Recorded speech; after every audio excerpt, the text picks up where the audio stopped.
I'm going to do something I've never done before. I'm going to share with you in details my most profitable investment strategy. I have many different strategies that I do. A lot of you know me for my small micro caps ideas. A lot of you know me for maybe buy and hold investor, patient investor, or whatever. But this is actually my most profitable strategy within my overall strategy, which is mainly in turnarounds. This is what I'm going to explain to you. I don't think a lot of people do that stuff on YouTube, and you might find it very different. You might find it very helpful, and it's something pretty unique. I think you're gonna like it. But all I'm asking, if you could please press the like button, and if you enjoy it, put a nice comment, because I'm sharing everything. I'm gonna tell you how I find the stock, how I select the stock. I'm gonna give you an example of a recent stock I bought and sold. So I really hope you enjoy this one. But to get started, I always like to tell people something, and I always start with the same quote before I do these videos. And this is something from Michael Burry. And he said, if you're going to be a great investor, you have to fit the style to who you are. And it's very important because there's a lot of strategies that could work out well for other people, and there are strategies that don't. And you don't have to subscribe to a specific strategy. A lot of people believe that their way is the only way. The only way to make money in the market is to buy a quality stock. The only way to make money is to hold for the long term. The only way to make money is to be a short-term investor, get in and out. There's so many different ways. And you just have to do what works best for you. And you don't have to follow the popular investment team, which I actually believe is extremely dangerous. But any team you decide to subscribe to, all I ask you is if you could just pay attention to the fundamentals and the valuations. This is the most important thing, because every few years we have a very popular investment team that people subscribe to. Before 2022, it was the growth investing. Most people were growth investors, overpaying for growth. Doesn't matter, valuations don't matter as long as the growth is over there, the company is growing. It ended badly in 2022. These investors were down 50%. You need 100% to make it back. And after 2022, a new strategy emerged. It's not new, but this is the most dominant one. And this is quality investing, that price doesn't matter or valuations doesn't matter as long as it's a quality company. Because Costco is up so much and it's a quality company, that means it's worth infinity. And this is very dangerous. And I hope you're paying attention to the fundamentals, because the same way growth investment ended in 2022, it's the same way quality investing is going to end. And this is the honest truth. I've seen it so many times, so many investment teams to tell you why valuations don't matter. But valuations do matter, even if it's a quality company. Just make sure you're paying a fair price. Okay, now this is my most profitable strategy. Outside the microcap stocks and outside, buying and holding good stocks for the long term, this is the most profitable one by a mile. Okay, very simple. I go on a screener. You could go on finviz.com or ticker.com or Finbox, or there's so many of them, like 50 screeners, any screener. Just put in stocks close to the 52-week low, 0 to 5%. Very simple. Then go to the fundamentals. You don't have to put in anything fancy. Just make sure the company is profitable. Forward PE profitable, PE profitable. The company is just profitable company. And I select them by sector. And I skip basic materials. I skip most commodity stocks. I skip energy stocks because it's hard to value them on something very quickly. I tend to skip energy stocks, and I skip basic materials and all these things. I skip bank stocks because I don't invest in financial and bank stocks. And I skip, the biopharmaceuticals and cloud computing and all these things. I skip most of the difficult stuff and the commodity-based stuff. And I look at other things. And I start looking at stocks trading at 52-week close. And this is something you have to pay attention to. That most companies trade at 52-week lows for good reasons. There's a certain reason why the stock is trading at 52-week low. And sometimes this reason is justified, but sometimes this reason is actually unjustified. And this is your job as an investor. You have to look for why is the stock trading at 52-week low, and if the reason is justified or not. Because as you know, in the market, you always have overreactions, meaning the market gets too optimistic, the stock goes up more than it should, then it corrects to the downside. And once it corrects to the downside, sometimes it goes down more than it should, even though the fundamentals are bad or a company is bad. Maybe the stock is just too cheap to ignore. It went down more than it should. And this is where you could benefit from the gap. This is where you could benefit from the opportunity. And this is how I find these stocks. You could look at them, Choice Hotel. This is how I told you guys about Choice Hotel, and Terry Smith bought it. I don't know if it's going to play out. And there's Liberty Media is one, Baidu, and there's just so many of them. So you have to go through the stocks and try to find out why are they trading at 52-week low. And something very easy to do, and it's something that I do. You could go on Yahoo Finance, for example. Let's say we're going to select AMD. Okay, you go on AMD and you click on community.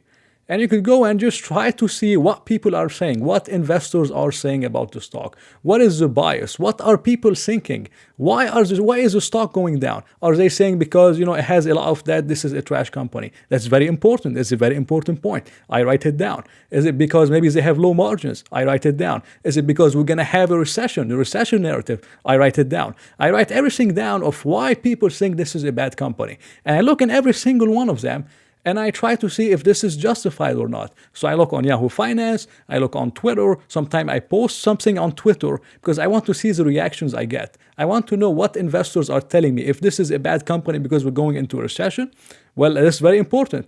I write it down and I try to assess it. If they tell me, oh, it has a lot of debt, so maybe this is another reason why it's trading at 52-week low. And then I try to see if this is justified or not. But it's very important in my strategy to know what other investors are thinking. This is why I love YouTube and Twitter. I don't make that much money over here. You guys don't know that. Most of my money is making from investing. And it's mainly based off the feedback I get onto my videos. I use them a lot to try to know the sentiment around the stock. If people are hating it, if they're loving it, this will help me a lot in my investment strategies that I'm sharing with you here. So I want to know what people are thinking of it, why is the stock going down, and if it's justified or not. And this is a little bit arrogant. I mean, even Seth Klarman said, you need a balance of arrogance and humility. When you buy anything, it's an arrogant act. Because when you're buying a stock, someone else is selling it to you. So you're saying that this person is wrong because of whatever. And the person that's selling it to you, he's saying that you're wrong because of whatever for buying it. And he should be wrong for selling it. And you have to find this reason. And this is the whole thing about it. And after you find this reason and you determine that the stock is just too cheap to ignore and is unjustified, then you could buy the stock. But this is the best part about it, is whenever you buy such stocks, that are trading at 52-week low with very bad sentiment, people hating on them, because it's just so bad, the expectations are so bad, any kind of news will rally the stock instantly, 10, 15, 20% within weeks. And I'm going to share with you now one example of a stock that I bought 2 weeks ago. We made 17% on it in 2 weeks for a very dumb reason. And I'm going to show it to you. I'm going to tell you how I found it, what I looked into it, and all these kind of things so you could know exactly how I do that stuff. And this is a stock called GFL. Maybe you heard of GFL, you saw their trucks. It's kind of like Waste Management. It's the fourth or fifth largest waste management company in the United States, and it's the largest in Canada. This is a pretty good industry. Waste management, pretty recession-proof, inflation-resistant, recession-resistant, pricing power in certain geographical locations where they have a moat, especially in Canada and many different things in Canada and the United States. So this is GFL. I found the stock, the same thing, just looking at 52-week lows. I said, okay, GFL, this is a recession-proof company. That excites me. Why is GFL going down? So I started going and saying, why are people hating on GFL? Well, it was mainly because they have low margins. The company is barely making money. This is what people said, because this is what Yahoo Finance shows on the graph, that the company is barely making money and the company has a lot of debt. Now, GFL, from when we bought it 2 weeks ago, it went up, in total, it went up 19%. But I sold the stock, as you could see here in this screenshot. So we're up on it 17% in 2 weeks. Now, if you're wondering what made the stock go up 17% in 2 weeks, it's this news, just one simple piece of news. And it says that GFL Environment tries on potential buyout interest. So some private equities, they bought out another kind of, trash company or waste management company. And GFL got some kind of a private offer. And they're considering those offers. We don't know what the offer is. We don't know anything. We don't know if they're even going to sell it. I don't think they will sell it, but we'll find out. But just on the rumor that there's a potential buyout, the stock goes up 17% in 2 days. Why? Because it was so cheap. It was so undervalued. And the market analysts, they're blind. They don't see that stuff until the stock goes up. The stock only gets upgraded when it goes up. If it's down or at 52-week lows, people don't care because there's no stories, no excitement. There's none of that stuff. And this is what I like. This is what I look for. If you looked at GFL, even right now, this is a $13 billion company with $7 billion of debt, 1% return on asset, 2% return on invested capital. Now, most people would just skip the stock because those metrics are very bad. But then you have to look in every single one. This is why my strategy is not just luck. People tell me it's lucky. I've had 25 of those opportunities over the last 2 years. Sometimes 20, 30% is in a few months or so. Sometimes stocks like GEO, I made 100% on it in 10 months. and I shared it on YouTube. It was trading below liquidation value, and I was making videos on YouTube assessing the assets, how much you could sell them for. It's a lot of work. It's not just buy and hold forever. It's much more than that stuff if you want, these kind of gains in such a short period of time. But then I started looking at those things. I'm like, okay, $7 billion of debt is a lot of debt, and it's maturing very soon. Then I found this report from S&P. The company got upgraded. It had got a upgrade on a credit rating, and there's a positive outlook. And S&P said that they're going to upgrade it again in a few months if the leveraging stuff continues. I'm like, okay, they got a credit upgrade. They already have 6.5% interest rates. It will most likely be something close to that. They can refinance. So that is not a problem in the short term. And the company has good free cash flow because it's a trash company. I mean, they have certain things and they have a good competitive advantage. The second reason why it was, gross margins were so low and margins were low. And this is mainly because GFL includes depreciation and amortization in the income statement on the first few lines of it. And then stocks like Waste Management don't do that stuff. So GFL's margins were much higher than it looks over here. It's not 17%. It's much higher. It's like 30%, 32%.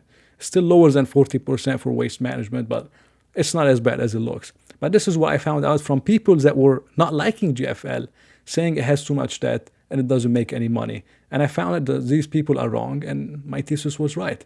And that was why GFL, I bought it. If you looked at the valuation, even right now, but when I bought it, GFL was trading at 18 times free cash flow, Waste Management 40 times. I mean, it's an insane value proposition. Even right now, the stock it's not too expensive at all. It could still go much, much higher. And I think it will likely go much, much higher. But you could see how cheap the stock was trading at 52-week lows. This is how I bought it. All this took is just one piece of news to change the sentiment that I told you about from extremely negative to a little bit of a bullish narrative. This is all you need. Maybe the company starts a buyback program, it bottoms out and it goes up 20% in 2 weeks because people were hating on it. This is what happens in the market. This is why, for example, on the last report, Tesla stock went up on bad earnings because it sold off 30% into those earnings. But people, even though it had bad earnings, but it was expected, it was built in the price. And this is a different perspective than just looking at, quantitative numbers or 1 + 1 = 2. Not always. You have to try to look at what other people are thinking and how is this incorporated in the price. This is my most profitable strategy. I do much more of that stuff and more details in my own group. If you're interested, this is the link over here. But thank you again. Thank you for watching. It wasn't financial advice. I hope you got something out of it. And if you did, press the like button. Let me know what you think. And I'll see you in another video.